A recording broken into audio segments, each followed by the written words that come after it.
afternoon. So welcome you all to the last session on water resource management by Mr. Ganesh.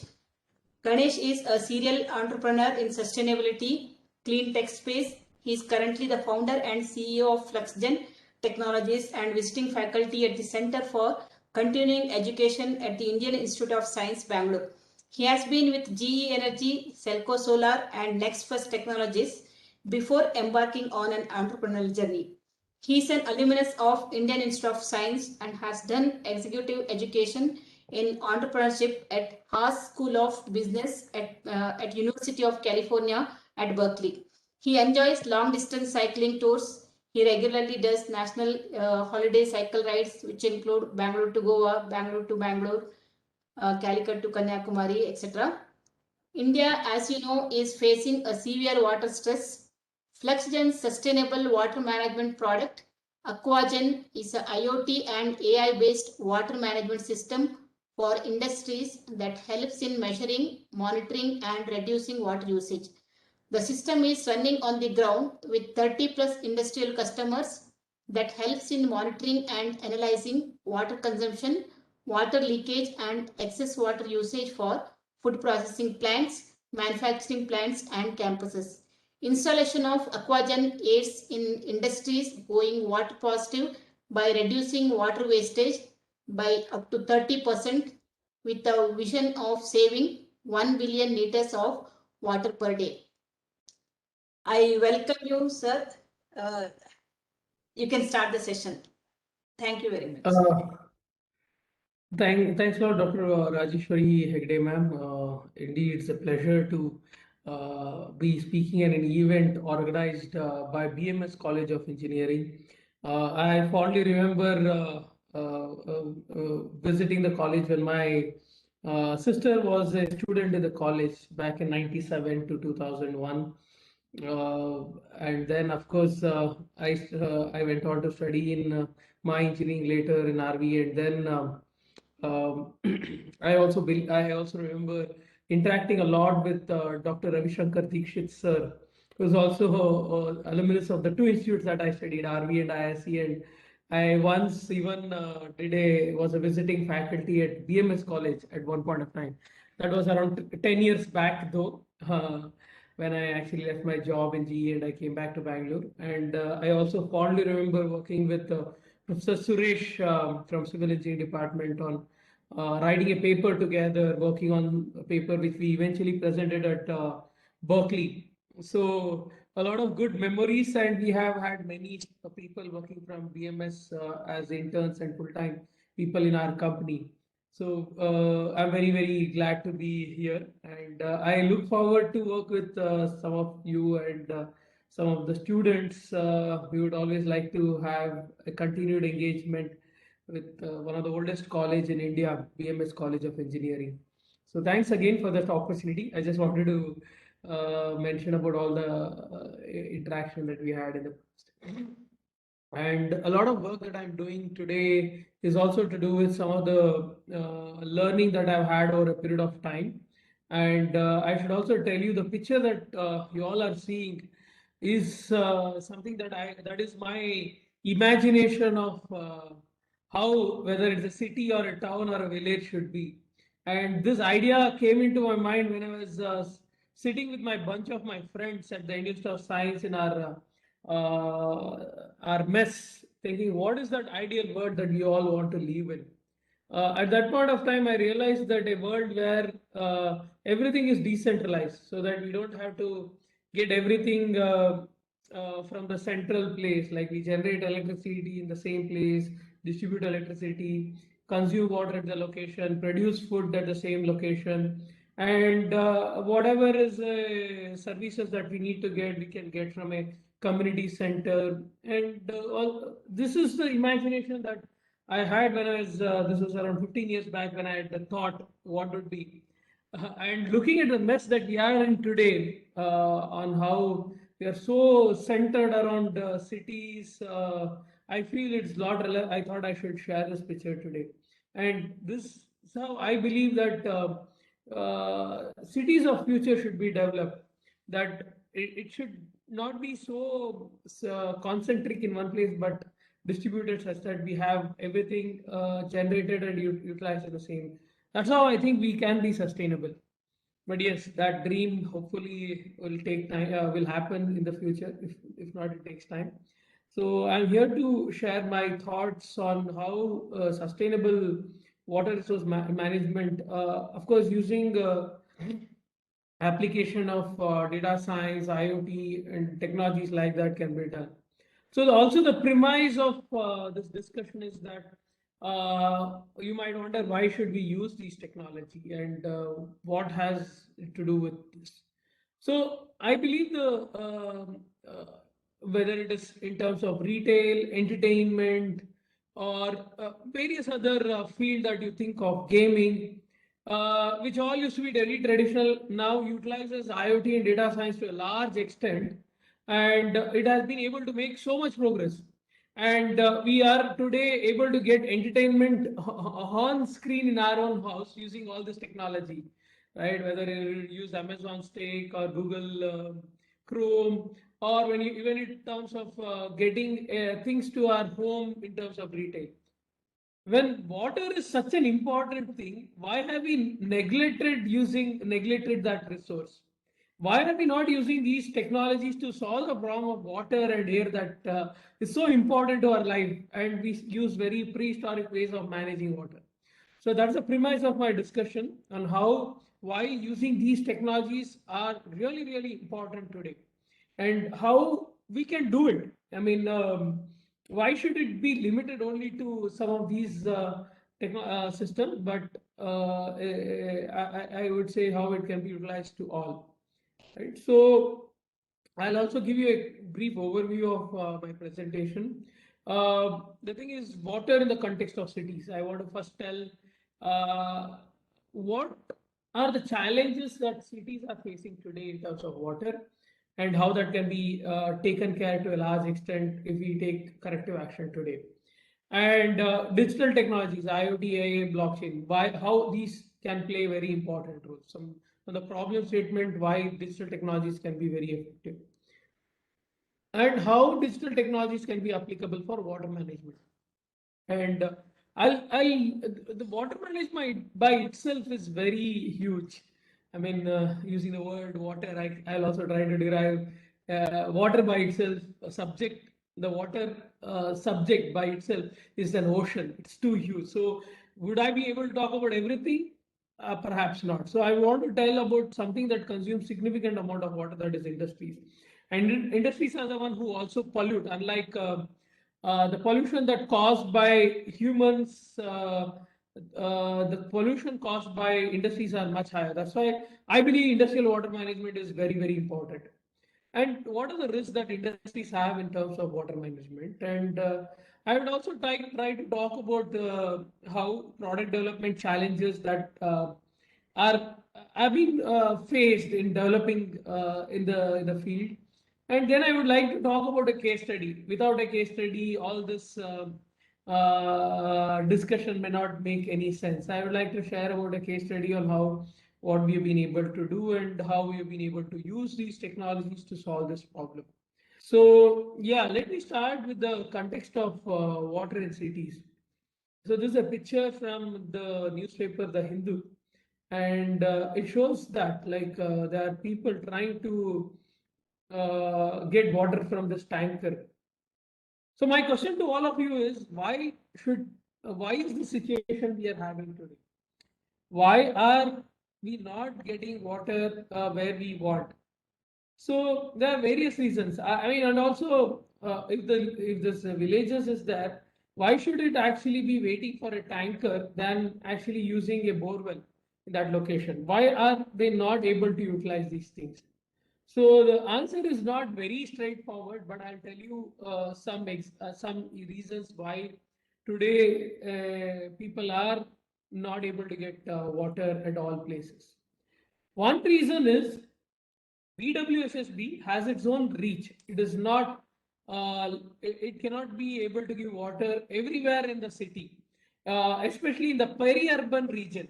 I mean, the region which are outside the core of this one. If you consider a place like Baswangudi, which is the oldest part of Bangalore, right? I mean, obviously the water network is quite there. It was there from times of odd years, right? But as the Bangalore city expanded, it was not possible to extend water network everywhere. But of course, the government today has made a mammoth decision of having piped water everywhere, and I hope we should be able to get by end of 2024 before the next general election. I hope it happens, but there are a lot of challenges. So that is one of the reasons why we can't have pipe network everywhere. The peri-urban region is not.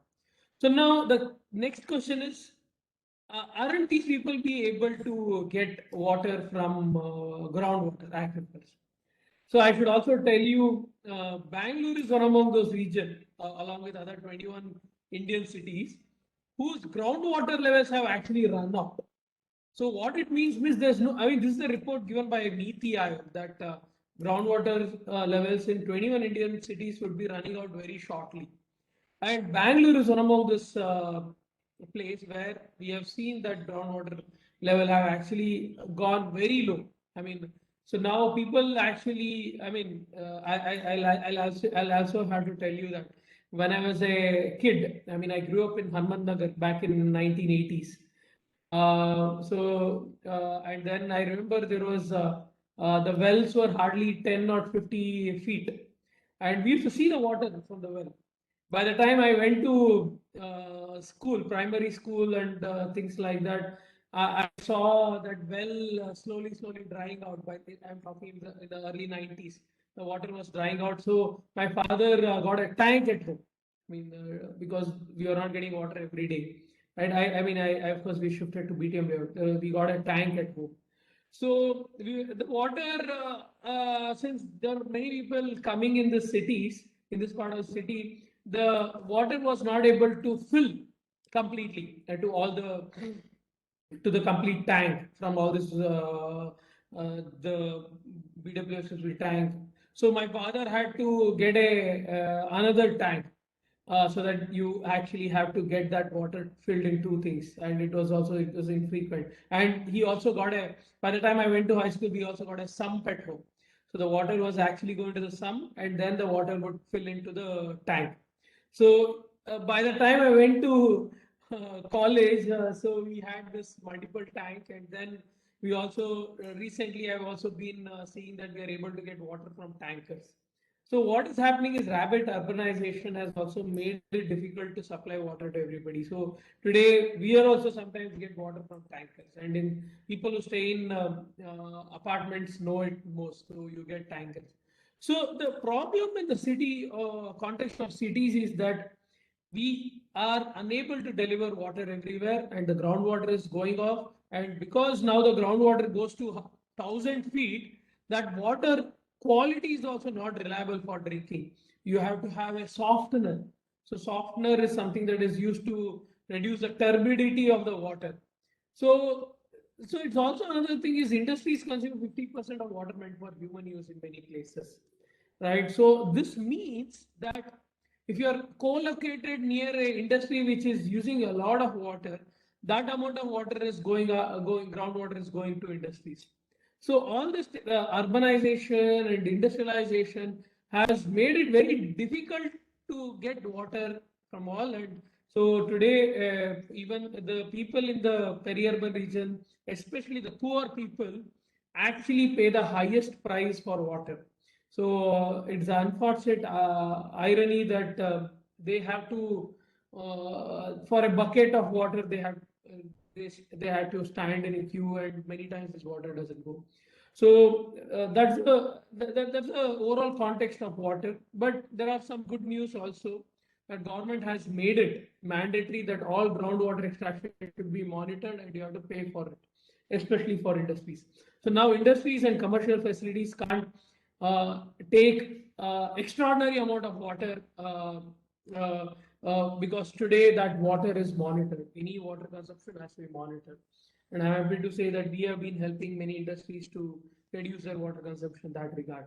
Okay, so the bottom line is that water, though it seems like it is available when you see the rainfall happening, though it seems like there is available water, but I should also tell you 60% of the water that comes on the rainfall in cities like Bangalore doesn't have groundwater recharge.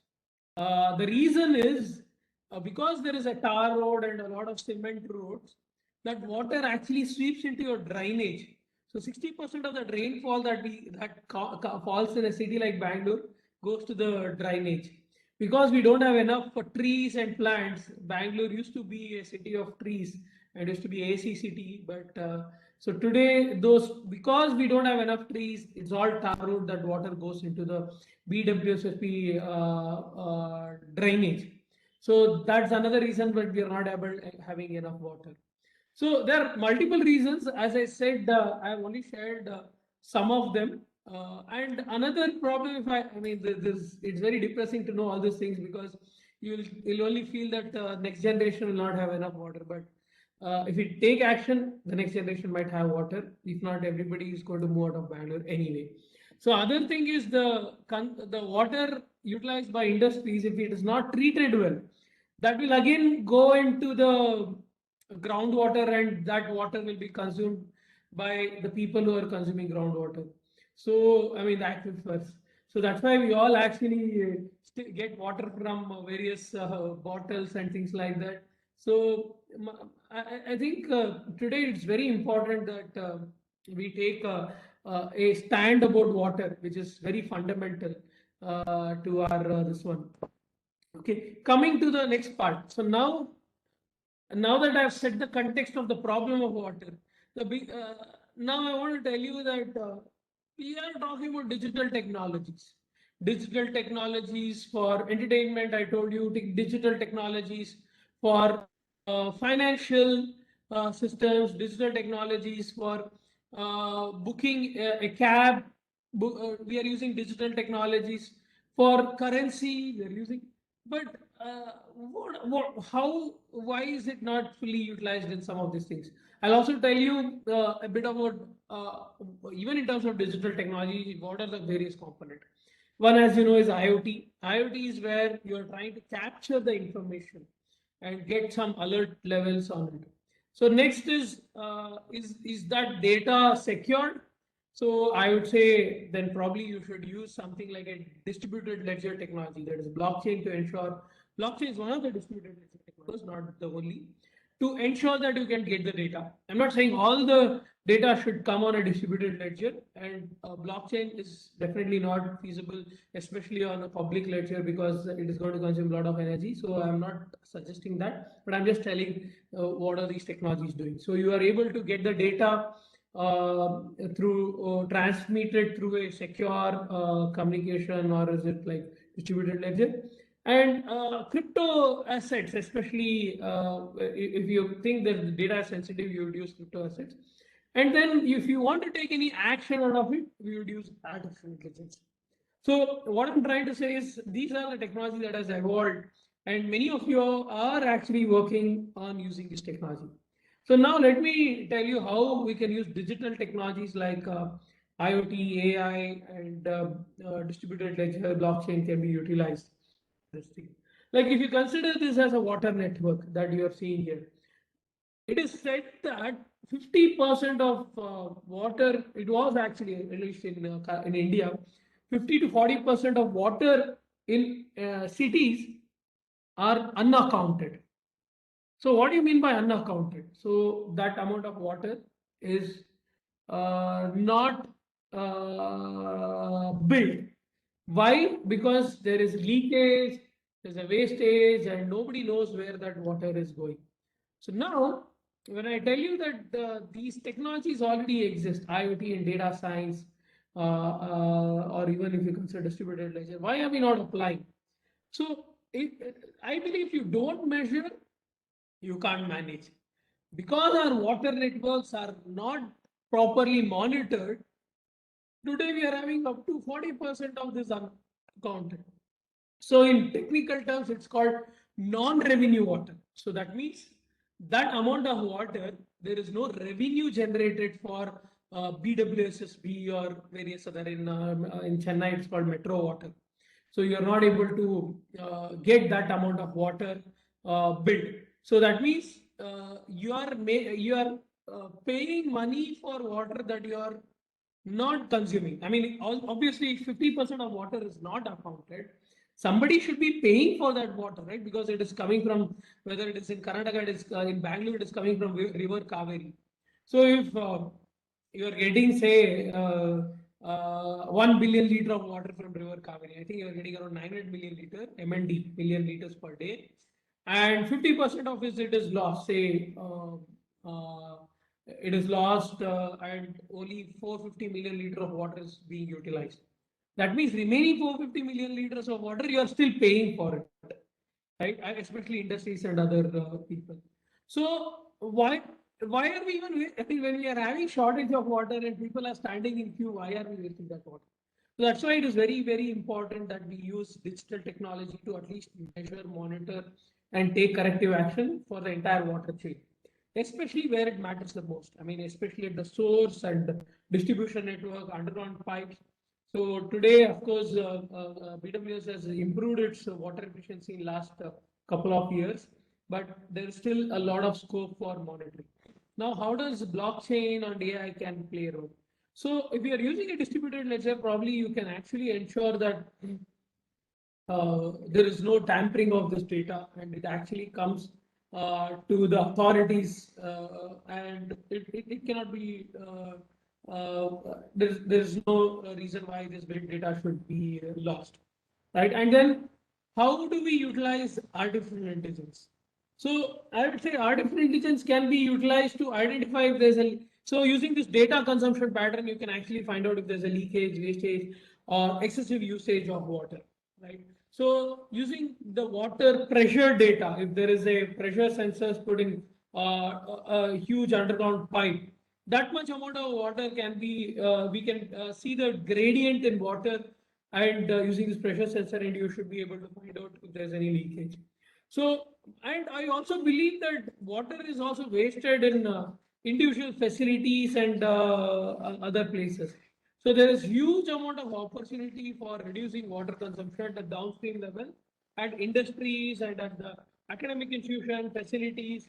So these technologies can play very important role. Okay. So that's how you apply digital technologies, and you can also put solenoid valves and identify if there's any usage of water. It can be identified.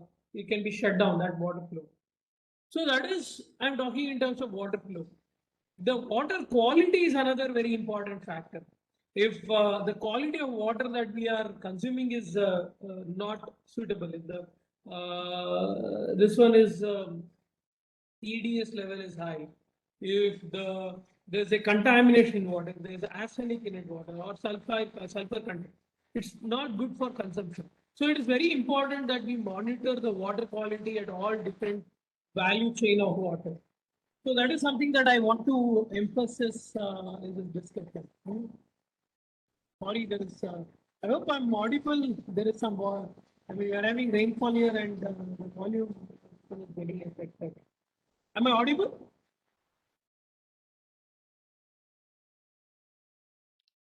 Yeah, what happened? I think. Sorry, there is this sound coming in, but I can't change that scenario. Yeah, I think it's fine. Till now, it's fine.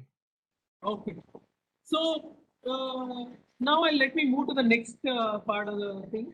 So how do we apply digital technology furthermore? So I mean, I'm trying to see how we can, what are the various aspects in doing it. So one is optimal design of monitoring and control network. So when we put up this monitoring system, you'll be able to control as well various consumption and numerically detect if there is any loss. I have already told you this. If we are able to monitor this, water can be lost. Loss can be identified. Another very important aspect is energy saving. If you are getting, say, 900 million liter of water all the way from river Kaveri to here, so that means there is amount of energy spent in pumping, purifying, recycling of water. There's also, if there's water is going to get treated, that much, if there's a wastage of water that can be saved if you're saving the amount of water, that much amount need not have to get treated. So there's an energy saving opportunity when you actually identify leakage, wastage, excessive usage of water, or we are not consuming water.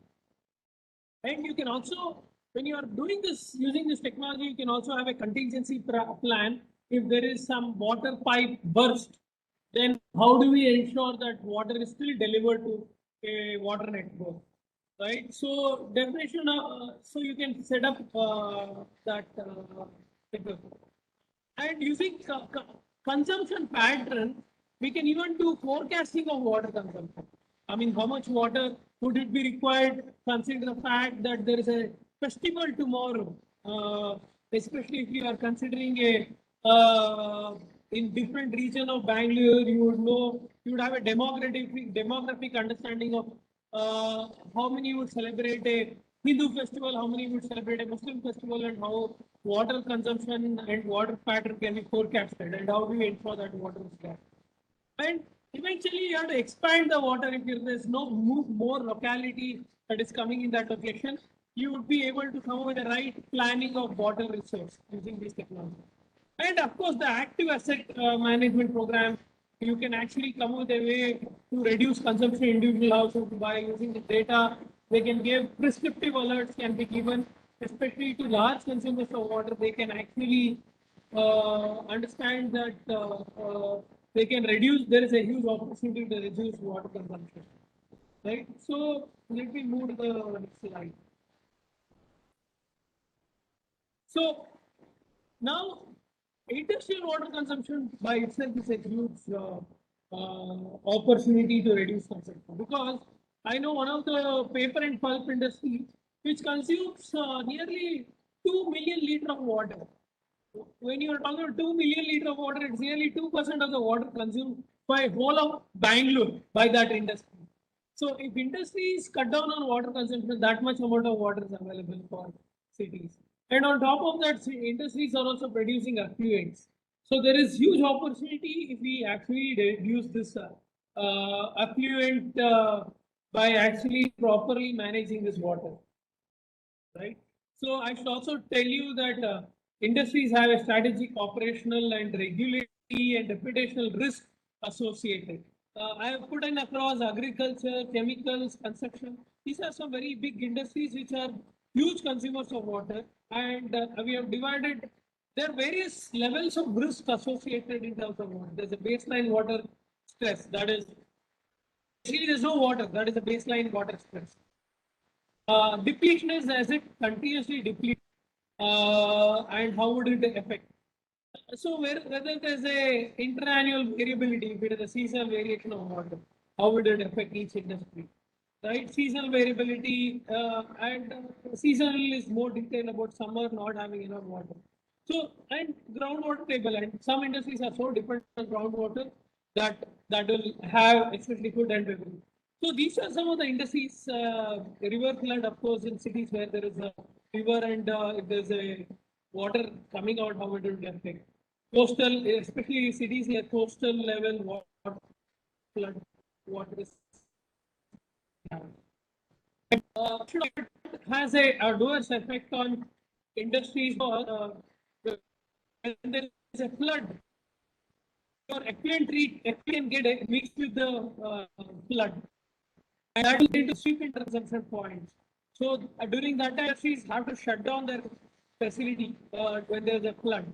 So these are all major issues that industries today are facing, and we have actually demarcated the industries which are having huge risk. Food, beverage definitely has huge water-related risk, and they have to take corrective action. And chemicals have other risks, and electric power have, especially electric power generation, consume huge amount of water, especially coal-based plants, and any thermal power should consume a lot of water, right? So these are some of the risks that are mentioned for industries. And I also believe that industries today are moving towards something called as environment, social, and governance-based value chain. And these are opportunities for startups and sustainability. Because today, strong ESG means, are you having better resource management? Are you actually monitoring water and electricity and other wells, such that you can have more people are interested in buying the products which are consuming less water. So I can tell you, because of climate change and other factors, the rainfall pattern has been affected. So, I mean, when I'm talking about the warmer planet, when you're considering a planet that we are living in is slightly warmer than what it used to be, so that means there's a change in evapotranspiration. So that means there is an infrequent rainfall, and rainfall pattern has changed, and there it is also said there are pure rain and intense rainfall activities. So people are worried about this change in pattern. So people want to buy products which are least amount of water, least amount of firing. This would come over a period of time. This is not happening immediately.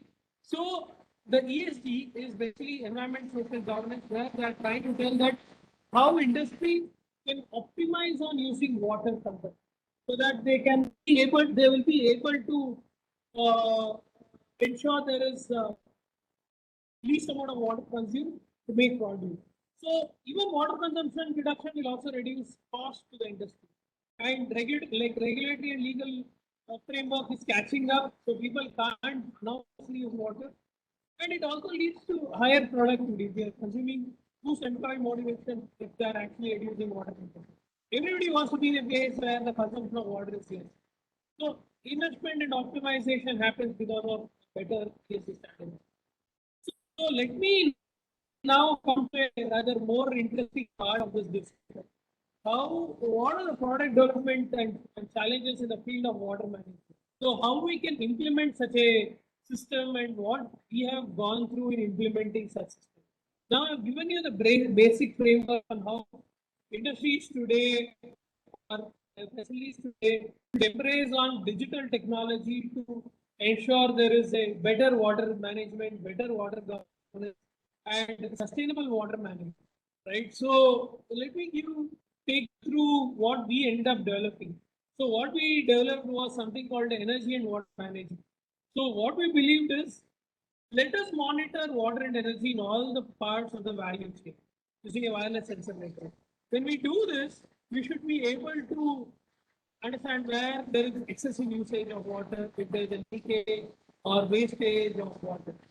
So before going to this, I would also like to stop here and check if anybody has any questions so far on why we should embrace digital technology on water. I mean, instead of asking all the questions towards the end, I will take some questions now so that any Any of the spots that questions? I've mentioned so far. Yeah. Any questions? I don't see any. We can stop for a second or two, and if you have any questions, please. Yeah. I mean, of the point that I've mentioned so far, is there any, because when I move to the next section, this will be more, this is a very thing that I've shared so far. So if there's any, I can actually answer any of the slides. If not, I'll move to the next part, which is more at the implementation and more at the field level issues. Okay, I see there is no questions so far. Okay, so as I said, I can move forward. Yes, sir. Yes, sir. Okay, sure. Thank you. So I have now set the context on why water management is so important. So one, as I said, the cost of water is not understood clearly.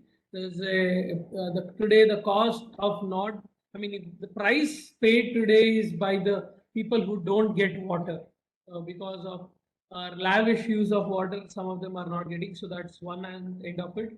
The other end is today water consumption. We are unable to track the entire water in a city level scale, because of which we are paying, especially industries are paying for that water at a higher price. The next is we are not fully utilizing digital technology, though digital technology is being utilized a lot in other fields like entertainment, retail, gaming, banking, finance, and various sectors have utilized the digital technology, but we realized that it is not fully utilized in a segment like water. And also, since there is no monitoring, there is no transparency of water, people are not able to take corrective action. That's why, and we are not able to make sure that everybody gets water and no one is left behind. So this makes it so digital technology. I mean, it makes all these reasons digital technology an inevitable choice. So that there is no, I mean, there's no some kind of a water mafia that actually is running around, right? I mean, when you put everything on a digital ledger, so nobody can do any kind of,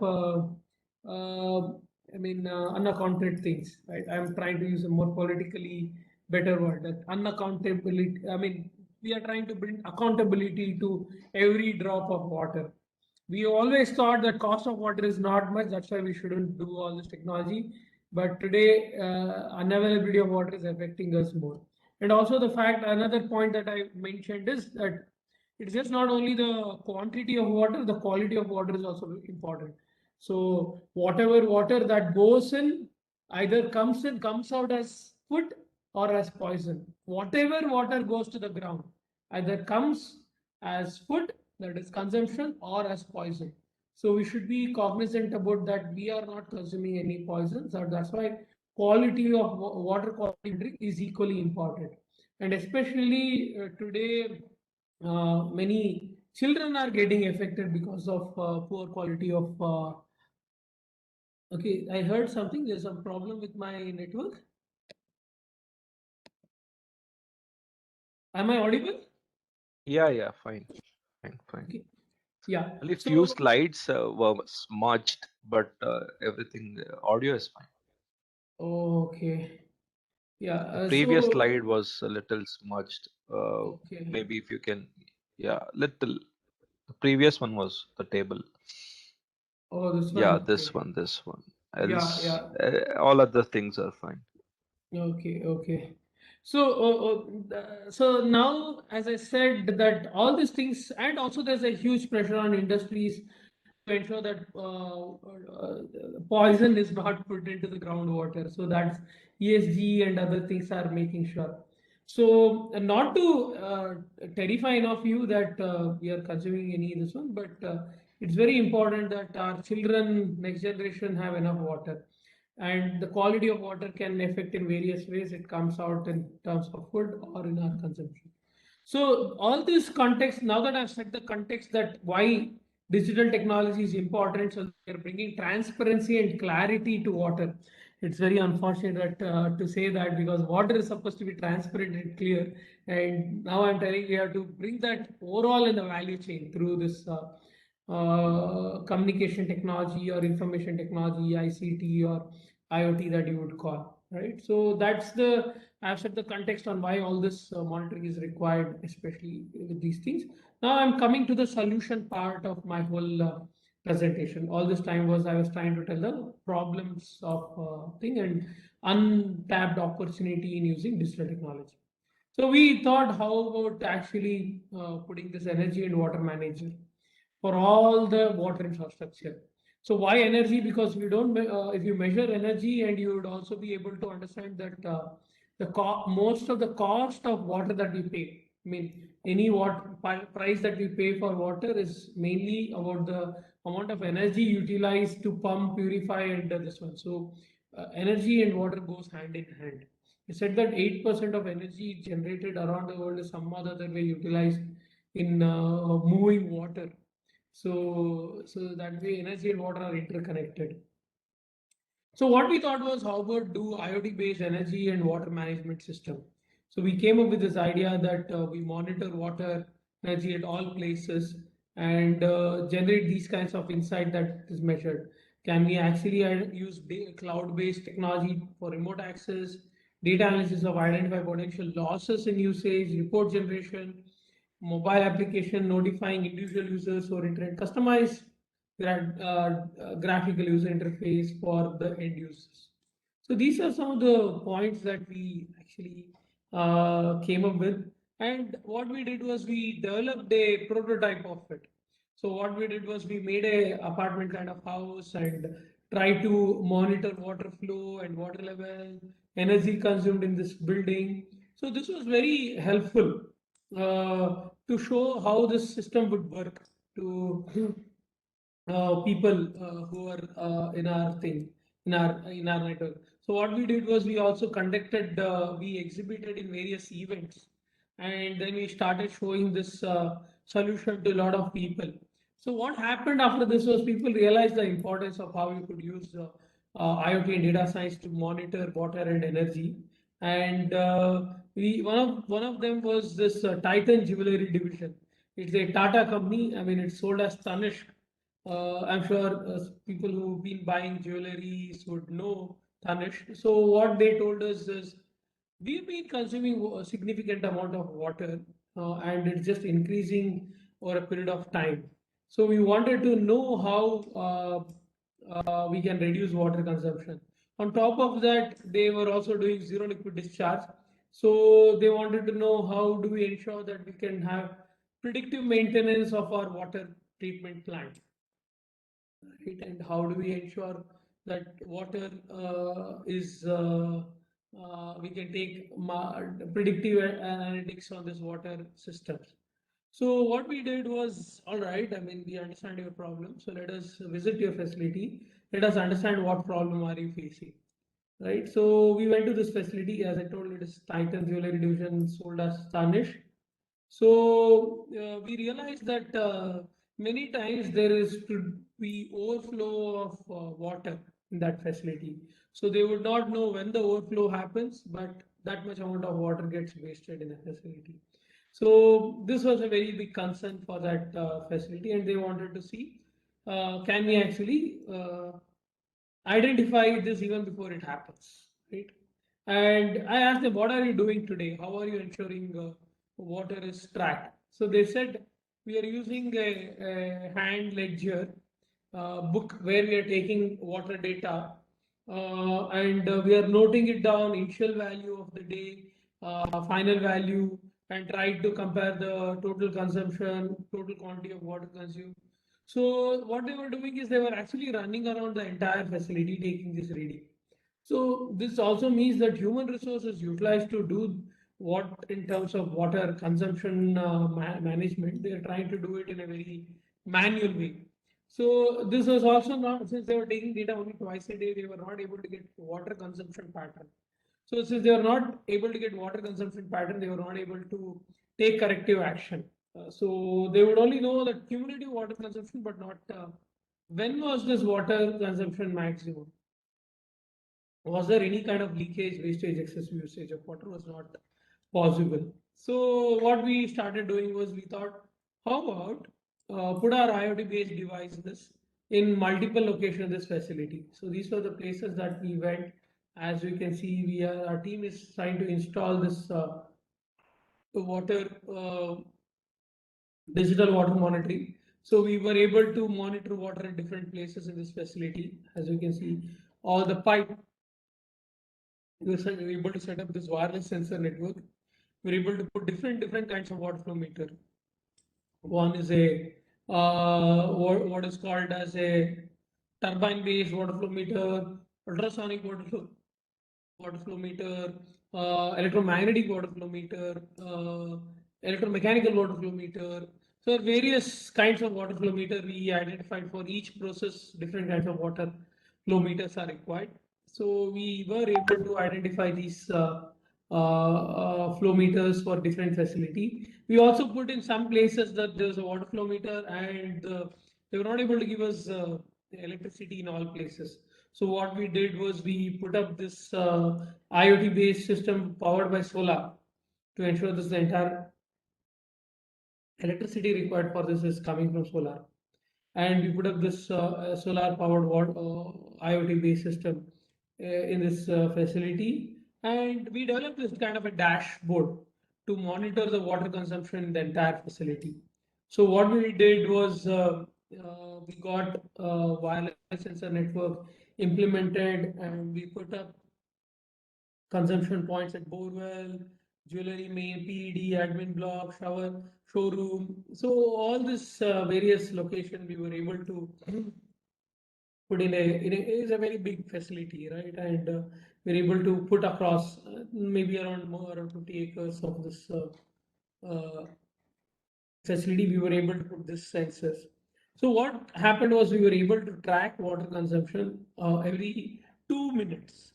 Since we were able to track water every 2 minutes, we saw that we were able to see where there is excessive usage, where there is leakage. So we started applying data science into this to the system.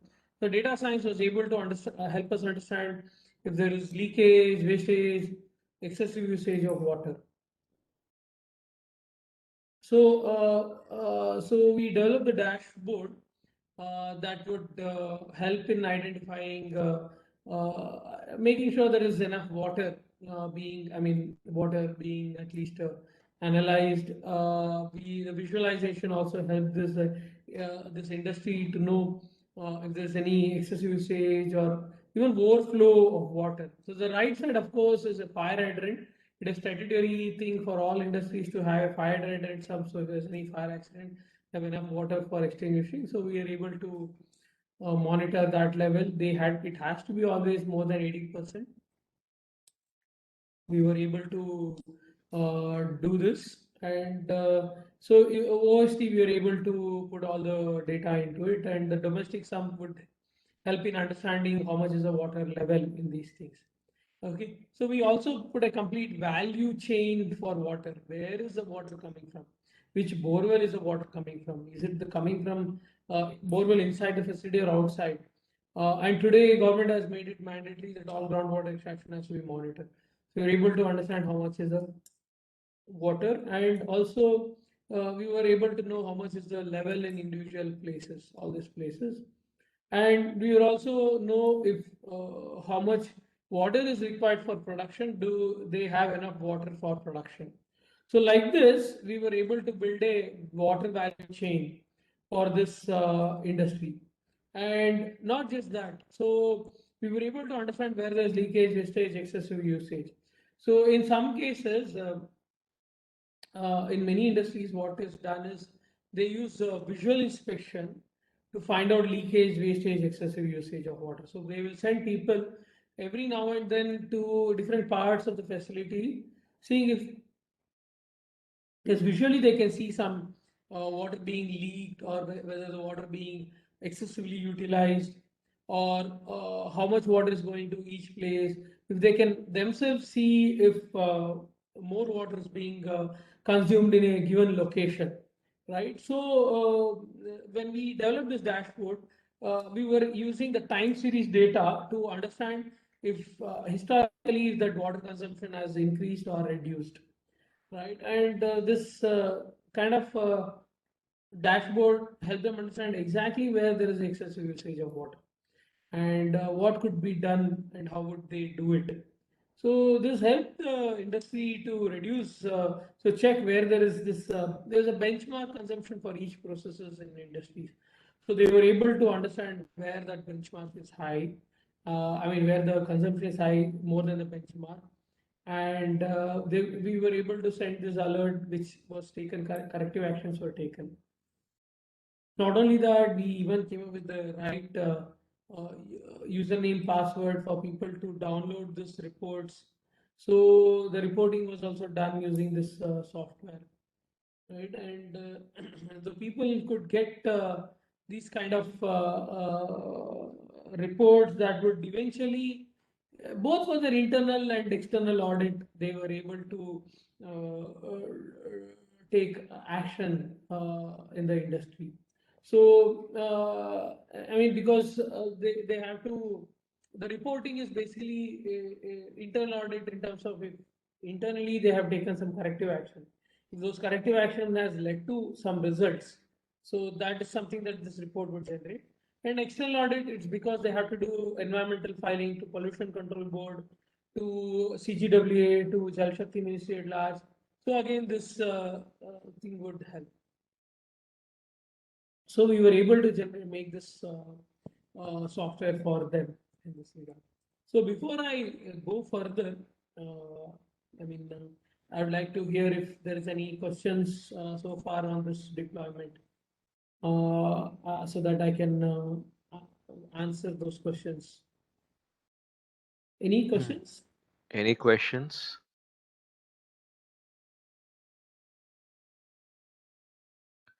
Yeah, I don't see any questions. Maybe they'll ask at the end. We can continue, I guess. Sure. So, Dr. Balshankar. So the first part of the problem that I shared was the problem with water in the cities. And the second thing I told you, like how we've been able to deploy this water monitoring at a big campus, which is like a small town city itself. But we of course have deployed this kind of solution, which I'll be sharing in other future slides. That we started out with micro level monitoring before macro level monitoring. So at a facility level, we were able to monitor, understand how water consumption can be tracked, and if there's a way to reduce water consumption, if there is a way to see where there's leakage, wastage, excessive usage of water, and can we generate reports that can help in assessing the water infrastructure at all point of time. So this is how we solved a problem for one customer. So what happened later to that was we decided the same product that we developed can we give it to various other industries. So what was developed for one industry, especially in industrial townships, can we give it to a lot? Today we have more than 30 plus industries and in 50 plus sites, 50 plus locations. Using this technology, we've been able to save more than 1 billion liters of water so far. So what I mean to say is we were able to understand leakage, wastage, excessive usage, pipe burst, or even pipe leakage through this platform, and we were also being able to de-risk industries from water shortage using this technology. That's how the product FluxGen came into picture. And today we've been supported by NASCOM, Cisco Launchpad, University of California, Berkeley, Deshpande Startups, and of course Microsoft for Startups. We're now nominated, we have been selected by Global Social Entrepreneurship Program at Microsoft, and we've been able to take this technology to national and international scale. So what we do today is we do end-to-end water monitoring. We monitor the water flow, water level, energy consumed by water infrastructure, the quality of water, and all this data goes through a cloud connector that we have developed. It's called FluxGen, and this IoT hardware helps in sending the data through AWS and Azure, depending on the site. And this data comes to our cloud server, right? And this cloud server would, and this cloud server would help in understanding where there is excessive usage, leakage of water, and it is helping even the customers to reduce water wastage by up to 30%. Right? We have patented this design and it's a SaaS platform for industrial use. So if we are utilizing the machine learning algorithms to find out if there is any wastage, leakage, or excessive usage on the cloud. The algorithms are running on the cloud today, and we are able to give a managed service on this front. And so many of our customers are being able to reduce their consumption. So let me share a video of my this one of the solutions the solution that we have developed and how it's helping industry. Maybe this would give a understanding further of our solution. This video is produced by Accenture India, and it is also produced. I mean, it is developed done by the Better India Better India is a online news aggregator for showing the good story of our country. So they have done this video. I'll just start and quickly ask you if you're able to hear the sound. If not, I have to reshare the video picture, screen, and then. So I'll just quickly do for a few seconds. Please let me know if you're able to hear the sound. Industries are huge guzzlers of water. We can hear you. Industries are huge guzzlers. Okay. Yes. Industries are huge guzzlers of water. Do you know how much water does it take to make a pair of jeans? 7,600 liters. And guess how much a dairy uses every day just for cleaning? More than 1 lakh liter of water.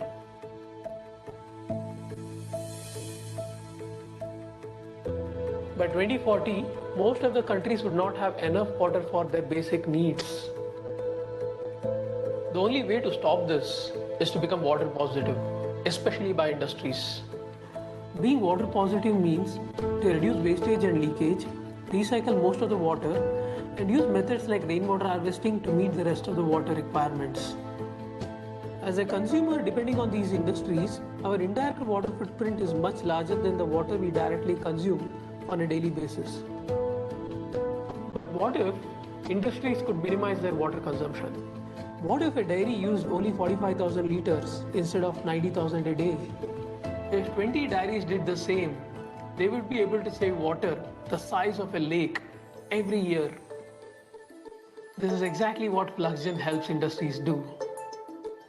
Our technology enables industry owners and factory workers to use water as efficiently as possible. AquaGen monitors the entire water infrastructure of a factory and prevents wastage. We have flow sensors set up in pipes and water level sensor in tanks. All of these are connected by IoT to the cloud. Our devices even measure the energy that water pump and the recycling equipment consumes. If an anomaly such as leakage is detected, it alerts the worker on the phone app. There's also a dashboard where managers can see their consumption pattern and take corrective action. We've seen a huge positive behavioral change in water consumption by our customers. For example, the Winner Dairy in Puducherry has cut down their water consumption by 30,000 liters a day in just few months. This has also cut their electricity cost by 15%. There's a direct financial benefit in managing water consumption. 10 years ago, this level of automated water monitoring wasn't required, but now it's essential. As our problems change and new ones come up, our solutions have to keep evolving. Like during the recent lockdown, our team couldn't travel to other states to deploy our product. We took this as a challenge and we found local partners in different cities to set up our systems. It also pushed us to redesign our device and make them more plug and play. So now we are in a position to take our technology anywhere in the world. My goal is to make our lives water positive because there's no substitute to water, right?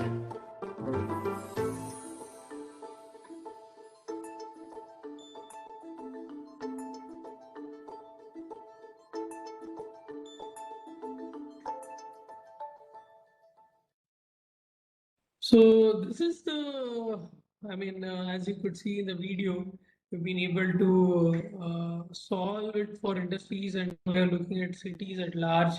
So, and fortunately, we have also been able to win some national and international award for deploying our solution at various level. And today our solutions are going various places. And as I believe, as I said, if you don't measure, you can't manage. And once you measure, you can do analysis, make correction, and take action towards better water management. Right. So with that, I thank you all for this opportunity. I am very willing to take any question and answer. I have some ideas on some of the projects. I would like to hear from you all any questions so that I can also first address those and then share some of those ideas. Any questions? Thank you, sir. Such a wonderful eye-opener session. Actually, Thanks. there is one question. What is the cost for this in small scale industry? So there's no direct answer because some industries consume a lot of water, some industries don't consume much water. Like for example, if a small scale industry which is primarily into water packaging, then there's huge amount of water. If it's agarbatti industry, there is a different amount of water. Food packaging industry, they would spend a lot of water in various levels. I'm not able to see the question, so I'll just stop sharing my.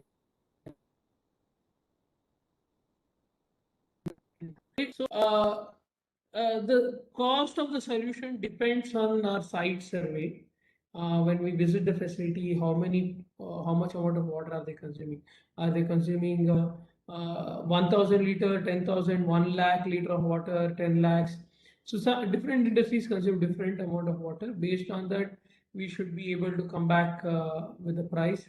So the IoT hardware by itself is I mean, there are various. It's not just only based on hardware we do. It's based on the solution benefit that we do, based on the ROI that they are looking at, return on investment. So yeah, it is kind of little difficult to clearly tell the cost. And in general, my company board would not let me talk about the cost in a open discussion as well. That's. But yes, I can always have a separate discussion and tell it. The solution for apartment setup, as there is no accounted how much water. Yes, we are now planning to enter apartments sections because everybody is saying that why should one be paying water bill same as everybody else?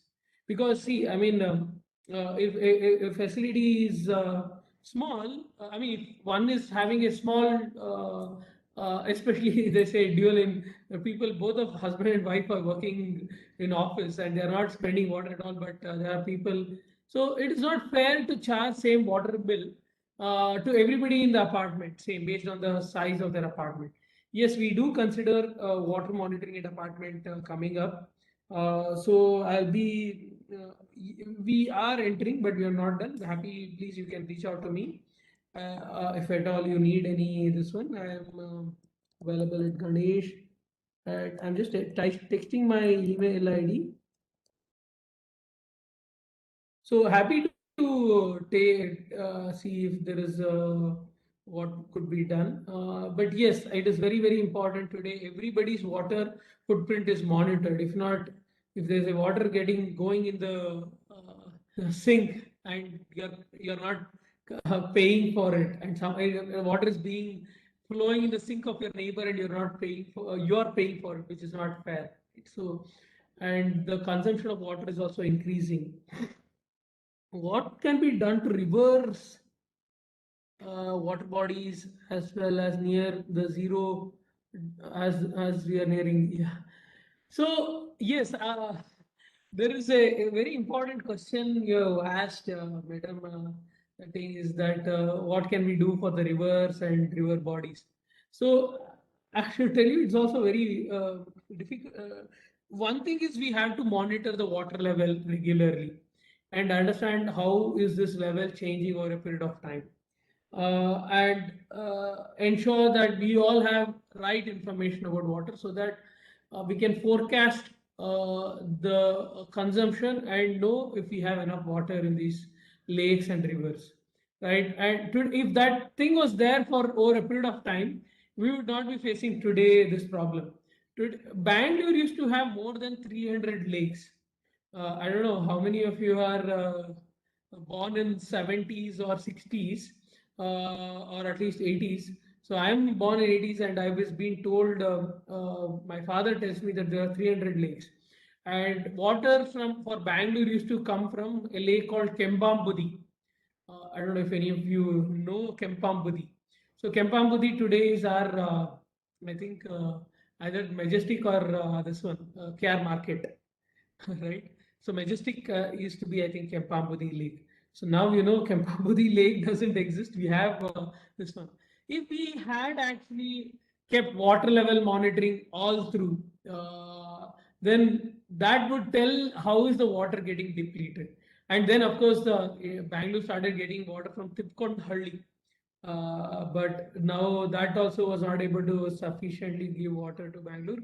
Today we get water all the way from Kaveri, 110 kilometers. So if we able to monitor water at all levels, then and it is all this data is available to citizens. So nobody can actually do. I mean, just like we have RTI for various things, there should be RTI for water. I mean, we should, if this data is available, then it will be an RTA and you could pay some 5 rupees or 10 rupees and you can get that information. If there is an information available, if somebody's, if they're not managing water level, then you can also put public interest litigation. But unfortunately, as I told you, we are using technology to every thing, but not to so important things like water. But I should also tell you, it's also a very political thing when it comes to water. If the river is flowing from one state to another state, this information one state may not want to reveal it to another state, right? So it's very difficult. I am just a technocrat. I can't talk in terms of law and policies, but somebody should take an action. And if we actually make it mandatory that the government should monitor all our water bodies, especially our lakes, our quality of water quality of our lakes, and what is the how are we ensuring all this groundwater spillage is not happening, or also pilferage. I mean, I'm finding it difficult to. So if there's water being transported and if somebody is not monitoring it, so you're actually transporting water, and that also means you're spending fuel on water. So if people are not monitoring, this also means there's a carbon footprint associated to water transport. So it's very important all these things are monitored, and if not, as you have rightly put, we 0 days sooner. I mean, we should not, we should avoid 0 day. I mean, see, right, the thing is, if suddenly all water is monitored, do you think we'll have shortage of water? Do you think people will waste water? No, I mean, absolutely not. So I believe it should everywhere. I mean, if this water monitoring is done at our houses, at in the and also in a college, I know the college will reopen soon. Then you're also telling the people graduating from your college also to know that. See that our college is very responsible about water. That's why we are ensured all this data is made. So when there is an increase of water consumption, the college, I mean, I know BMS college is one of the most responsible colleges of various, it's one of the oldest. So I see the same thing. We have to have this water tracking everywhere. This could be a project by your students also.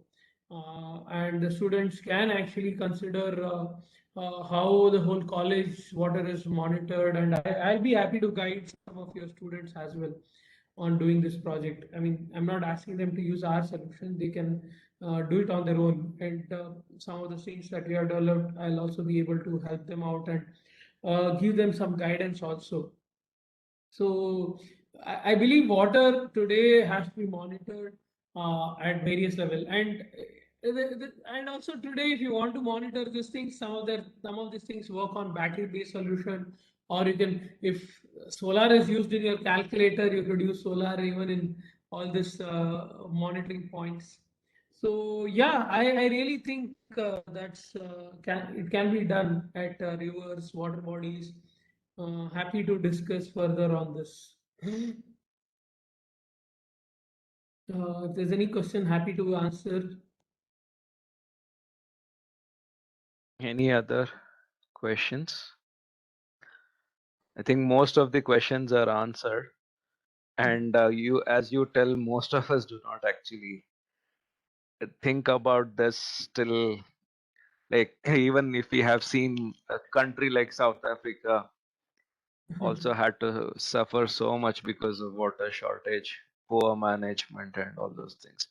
People don't realize till it's the end. Yeah. So the unfortunate truth is, I discuss this part, right? Most of us, 40% of water consumed in Bangalore is from groundwater. And it is like this: the water filling in the groundwater, it takes hundreds of years to fill the groundwater. It is not 1 year, 2 year. It takes hundreds of years. And today the water level is going down when absolutely there is no water. Bangalore is another Cape Town.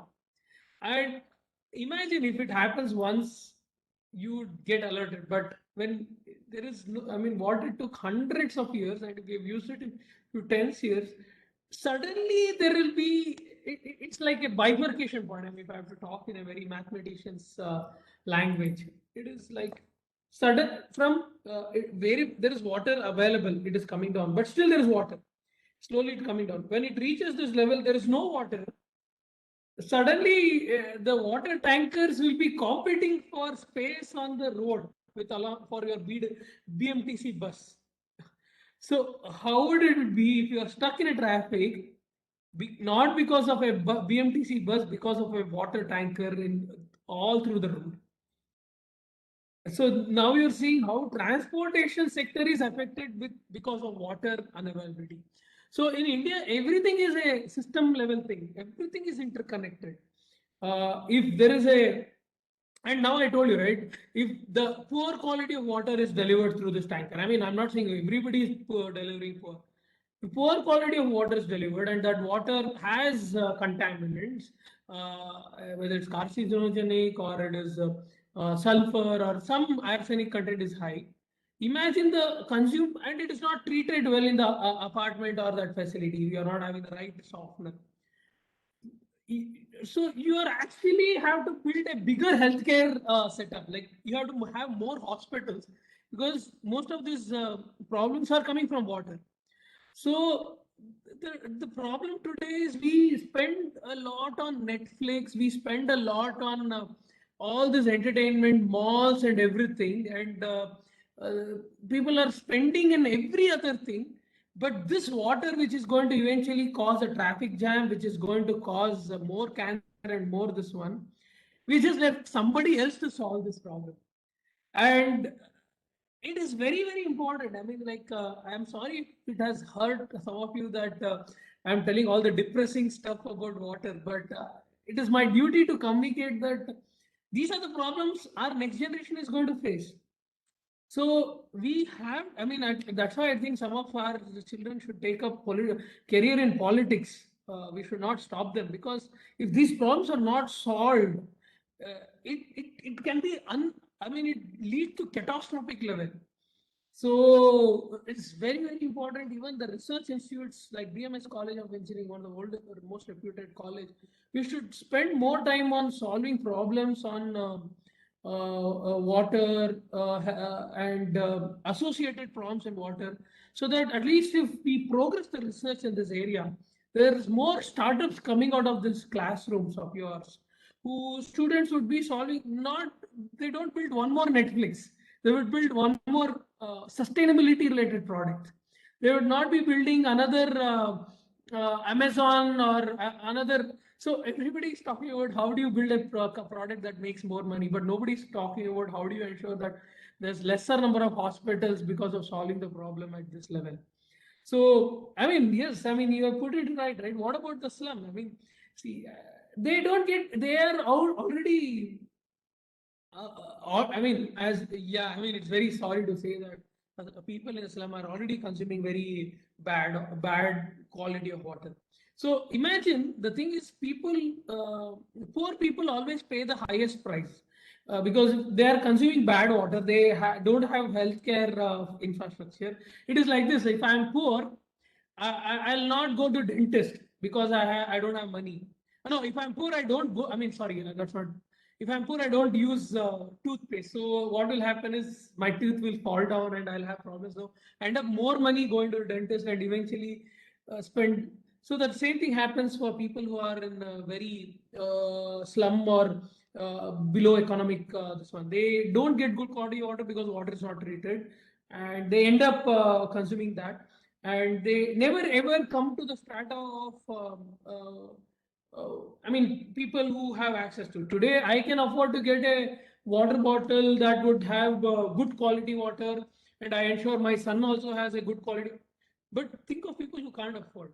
Right? So it is a very, very important that all of us, all professors, all this one start solving this problem, so that the next generation has. I mean, that's also intergenerational justice, right? Though that they don't have to face this crisis.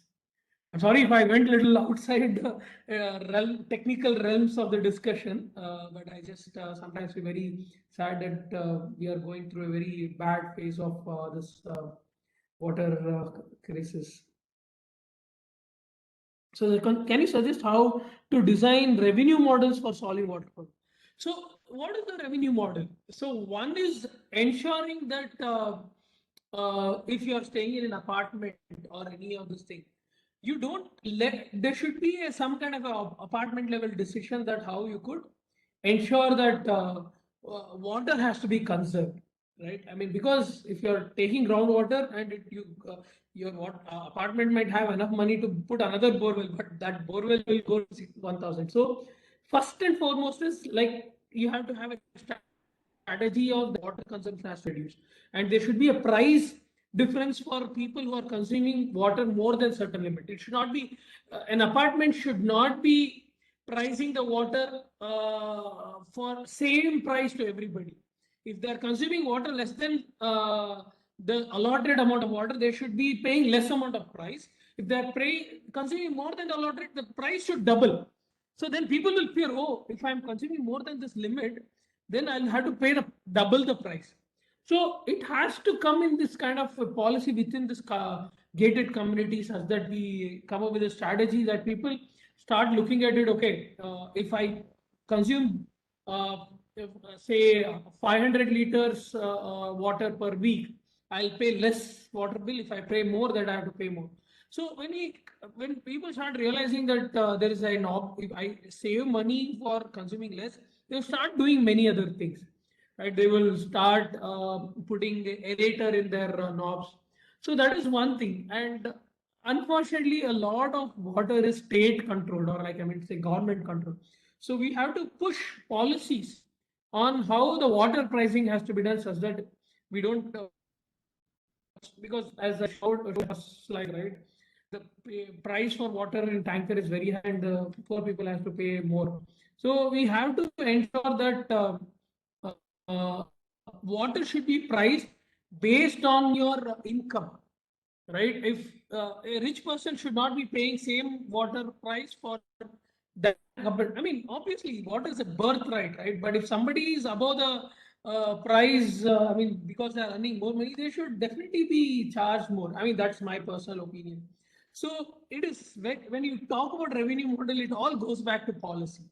It's unfortunate truth, right? I mean, because water, I mean, any rainfall that comes, it doesn't belong to anybody. It belongs to everybody. So, but you are charging.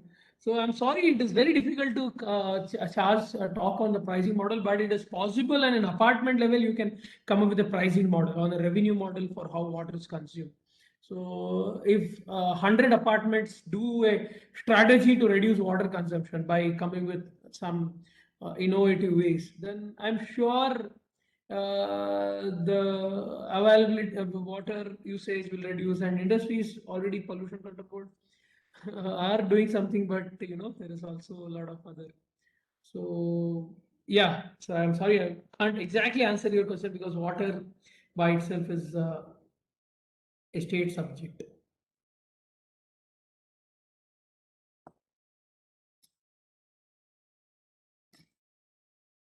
Thank you, Ganesh sir. Hopefully, most questions are answered. If you still have any questions, as Ganesh sir has pointed out, you can reach out to him.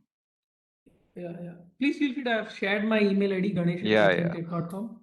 Happy to have a conversation. So some of my friends are also in this one BMS college. They have taken up faculty roles. I'm happy. So yeah, thank you so much again, all of you, for Thank this you so much opportunity. for such an eye-opener session. So we should act immediately and do something and be more responsible, and can't expect only government to do everything. Yeah, hopefully most questions are answered. I don't see any more questions. Thank you very much, sir. Thank you very much for your time. Thanks everyone for participating. Sir, we will Thank you. contact you for our student projects. Maybe you Absolutely, can guide madam. few Yeah. projects. Yeah. Absolutely, madam. I mean, as I said, happy to support, and since this is a priority area for all of us solving water, happy to get. You can. You let me know if how many students would be willing to do. I would be happy to conduct an interview with my team, and we'll take them for internship. And let's see if they can also do their final year's project or final sem project. We'll be happy to support. Sure, sir. Thank you. Yeah. Thank you. Thank you. I'll leave the meeting right now. Thank Yeah. you all. Thank you very much. Thank you.